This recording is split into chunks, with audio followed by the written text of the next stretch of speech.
Alright, I've got my hinges clamped inside here, which will keep them from shifting left to right. So I'll keep them nice and straight. So I'll get those installed, then I'll flip those out and back up against here, and we'll go from there.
Alright, so pretty much done with the build of the DIY solar generator.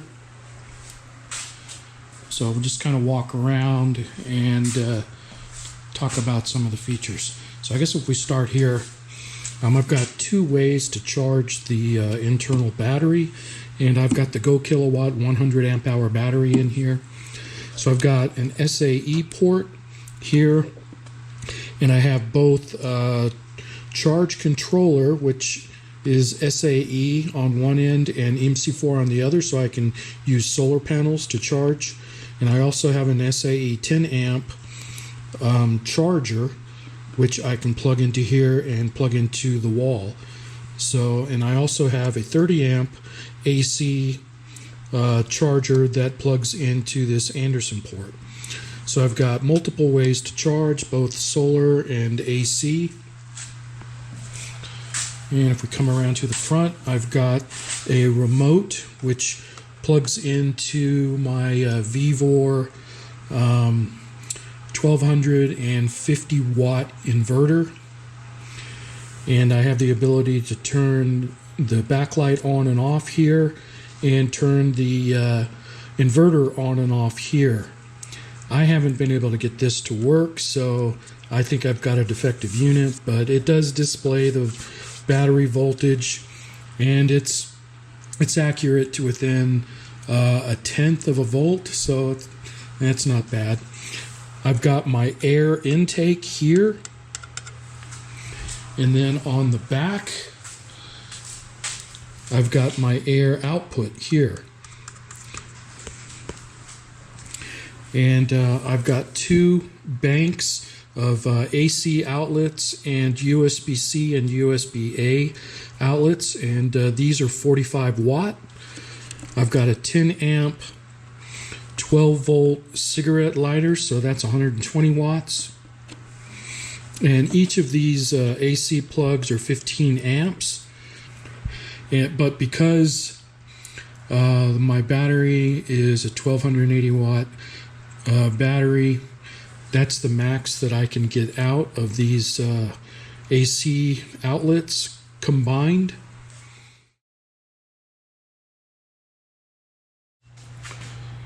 All right, I've got these latches on the front here, and I can just take those off, lift the lid, and I've got my shelf, which folds up and will hold my top open.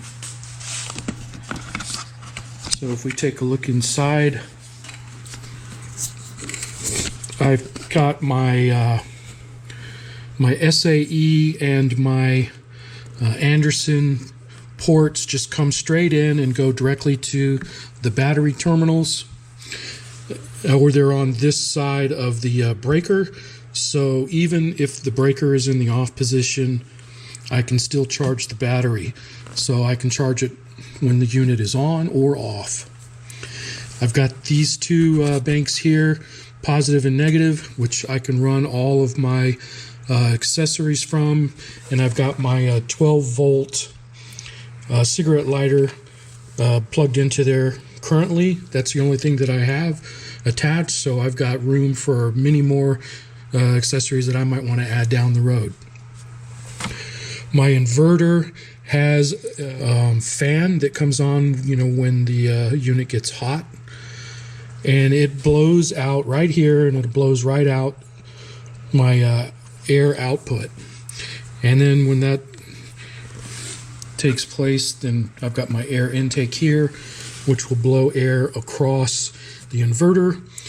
So my thought there is that I don't need any additional fans to cool this area down, because I've already got a fan that's on this unit. And I'll keep monitoring that just to make sure. If I need to put a temperature probe in here and have some fans on the intake and the output, then I can easily do that, because I've got plenty of room to add those here. So let's go ahead and turn this on, and we'll see if everything works. All right, first thing that we can test is the cigarette lighter plug, and I happen to have a Ryobi battery charger that uses the cigarette lighter, so I can plug that in. You can see the lights come on. I'll plug my battery in, and you can see that it's charging. All right, and since I'm using the GoKWh battery, it has a smart BMS, so I can actually monitor how much power this is using. Okay, so currently you can see that it's using 62 watts of power and right about 4.5 amps. This charger, and looks like the USB-A ports are right around, it's jumping around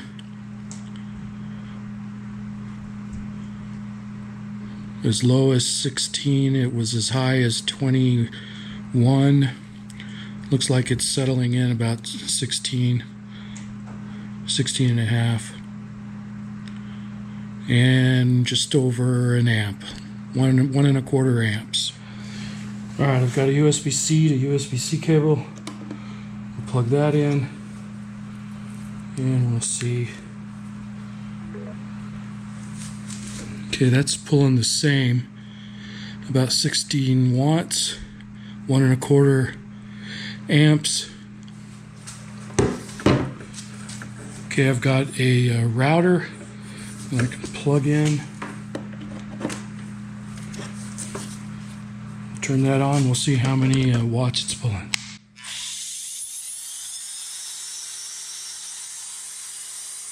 Alright, looks like we're pulling just under 15 amps and just under 200 watts.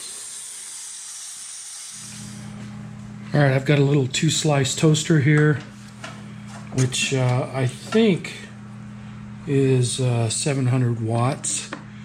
I'm pretty sure it's less than 1,000 watts. So let's go ahead and turn that on.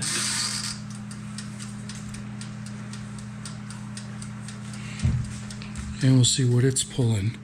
So that's pulling 727 watts. All right. So last thing that I want to point out is I put that shelf in there. I was going to have it be a tray at first, but then I thought I could use it as a shelf and also use it to hold up the lid. But what this lets me do is throw my charger in here, and it keeps it nice and with the unit. So I've always got my chargers with me. And I guess one other thing, I just want to point out what this is for. This has a dual purpose. It's to protect, my inputs and my outputs, from getting banged up. And it's also a handle that I can use to lift the unit up. So that's going to do it for this video. I think this was a successful project.